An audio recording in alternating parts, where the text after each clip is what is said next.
Russians were literally obliterated insofar the most important major tank battle in this war, losing reportedly as many as 130 tanks and armored personnel carriers. And it looks like that at least some of them started to realize that they're in very deep trouble, because Russia is running out of troops in the east very fast. But more about all of this in just a couple of minutes.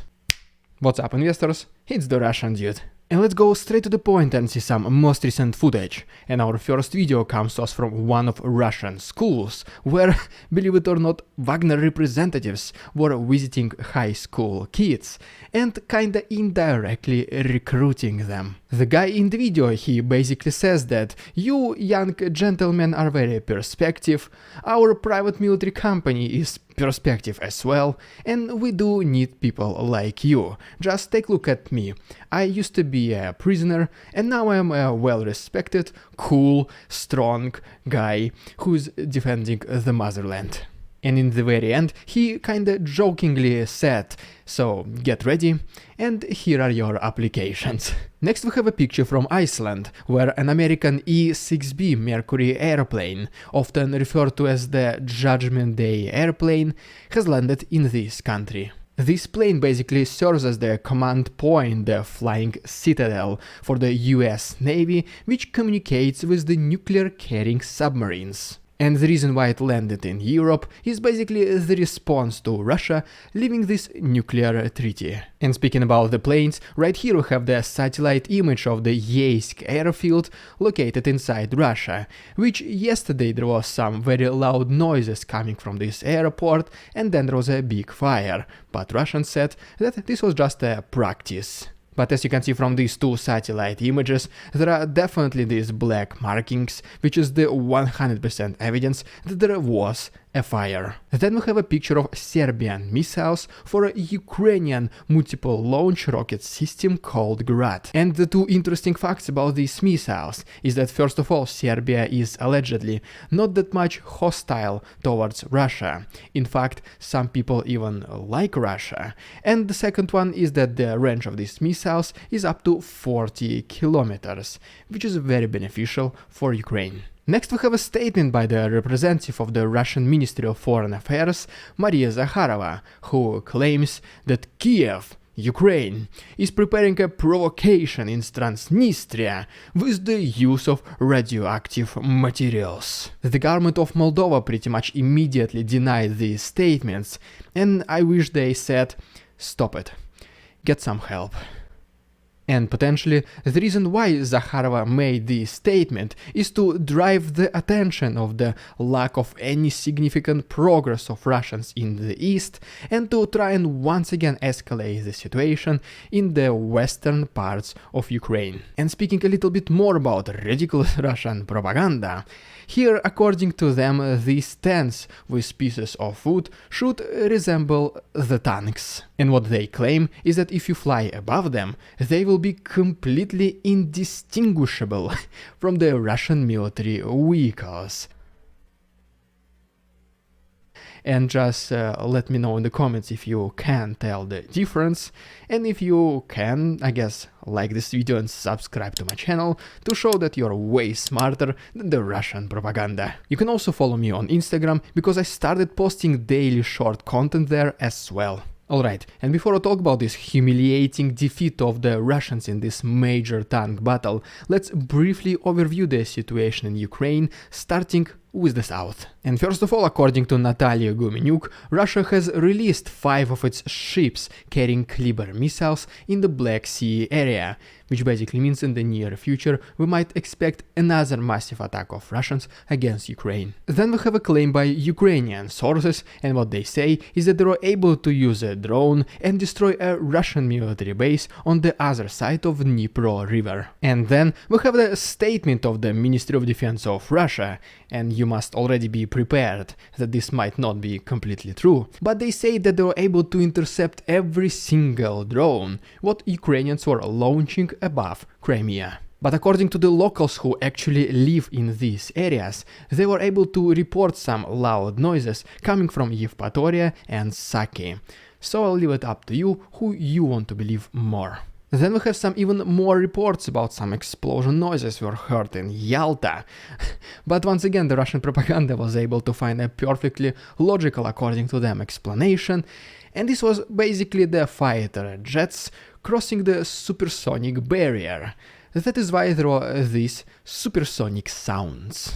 However, they were not able to explain why there was a smoke. Next we go to the east of Ukraine, where according to the report by the Institute for the Study of War, Russians continue their offensive along Svatovo-Crimea road, and even they were allegedly able to advance a little bit closer to the west of Crimea. Next we have this Seversk front line, where for the last several months Russians were trying to advance and do at least something, but Ukrainians were successfully repelling the majority of these attacks. And one of the contributing factors why neither of the countries were able to advance much, it is because majority of vehicles they go off-road, where there's a lot of mud and rainwater, which makes it close to impossible for them to drive forward. And to be honest, this is a good thing for Ukraine, because them as defenders, they don't really need to go anywhere much, they can just sit in their places and wait for Russians to approach them, and as we already know, defending is so much easier than attacking. But nevertheless, the situation around Bakhmut slowly but surely, unfortunately, progresses almost every single day, with the majority of Russian success coming from the north of the settlement, and then Ukrainians being more dominantly successful in the south, pushing Russians further away from this important highway. And probably one of the most common questions I've been receiving recently, whether Ukrainians should retreat from Bakhmut or not. Obviously, I will leave it up to the Ukrainian military commandment to decide. But for example, we have the statement from the representative of the Eastern Ukrainian forces, Sergei Cherivatый, and he said that at this very moment, Ukrainians are not planning to leave Bakhmut. Oh, and yeah, by the way, couple more words about the Russian propaganda. Today they already reported that they were able to capture one of Leopard 2 tanks in the east of Ukraine, which is like kinda ridiculous, because one day they say there are no such tanks in Bakhmut, and the next day they already capture it. And to be honest, to make it even more ridiculous, they said that these were the Polish mercenaries. But okay, because right here we have this map which shows us the changes in territorial control over the last 24 hours, and as you can see, indeed, Russians were more successful to the north of Bakhmut. In addition to that, recently I received several more intercepted Russian phone calls, which mainly talk about the pessimistic situation in the east, and that even some of the soldiers, they abandoned their positions without any official leave of absence, and they pretty much deserted. And if you want to hear the full version of these phone conversations, I'll put them on my Patreon, where there's still 1 week of free access. All these full links can be found down below. Alright, back to the east, where recently Ukrainians also reported that they were able to repel a huge Russian assault coming from the south of Avdiivka from Opotne, and during this counteroffensive they were able to destroy 4 Russian armored personnel carriers. And ultimately, here is the video from Kadiivka, located deep inside Donetsk region, where Ukrainians were able to target and destroy a Russian factory. But most likely, Russians will say that this is just a normal course of business when the manufacturing is active. Let's see. Because one of the major news recently is that Russians were completely obliterated in the major tank battle in the east in Vuhledar, and they lost as many as 130 tanks and armored personnel carriers, all this in just a span of couple of weeks. The whole military strategy of Russians was to send waves after waves of tanks, hoping to advance at least a little bit, and Ukrainians, basically being the defenders, they were just sitting and ambushing these assault groups. And if you remember, previously I was already talking about this situation in Vuhledar, and already at that time I was mentioning that the entire Russian offensive completely exhausted itself in less than a week. And pretty much now have the confirmation of these mindless attacks. Because I mean, just sending waves of tanks or your armored personnel carriers through the minefields, hoping to achieve, I don't even know what they were trying to achieve by doing this, but that's definitely not the way to win battles. And I'm not saying it's something bad, because it's the Russian military, right? And the value of human life in the eyes of Russian authorities is unfortunately extremely low, so they can always mobilize and recruit more people and send them into Ukraine. But building new tanks and military machinery, it takes months. That is why these losses are much more significant for the Russian military commandment. And I mean, it's no wonder that with the tactics like this, yes, I just said Russian tactics, if it exists. But I mean, it's no wonder that with tactics like this, Russia is rapidly running out of forces.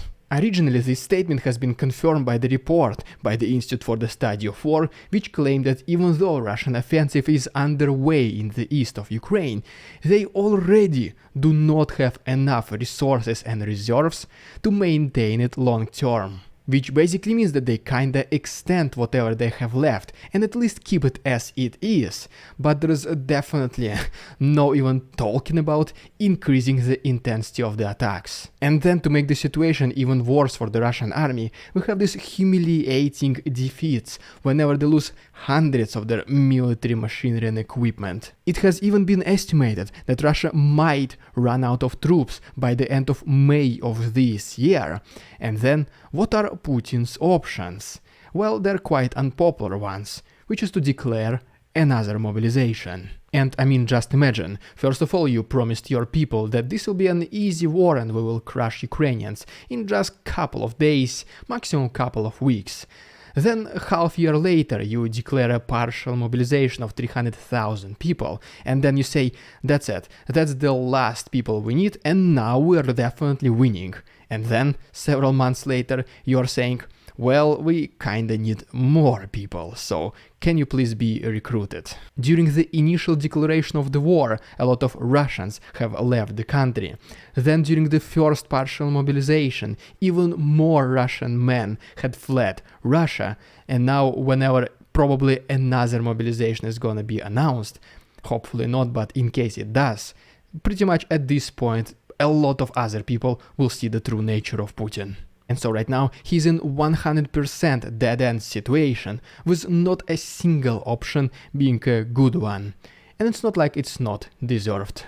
This will be the year of Ukrainian liberation, and hopefully good news will start coming sooner rather than later. And if you don't want to miss them, just please subscribe to my channel, it only takes one click. And if you want to support my work financially, please consider becoming my channel member, use the PayPal link, or become my Patreon, where there's still 1 week of free access. You can find all the obvious links to the right and down below. Thank you so much for your attention, товарищи, and see you tomorrow.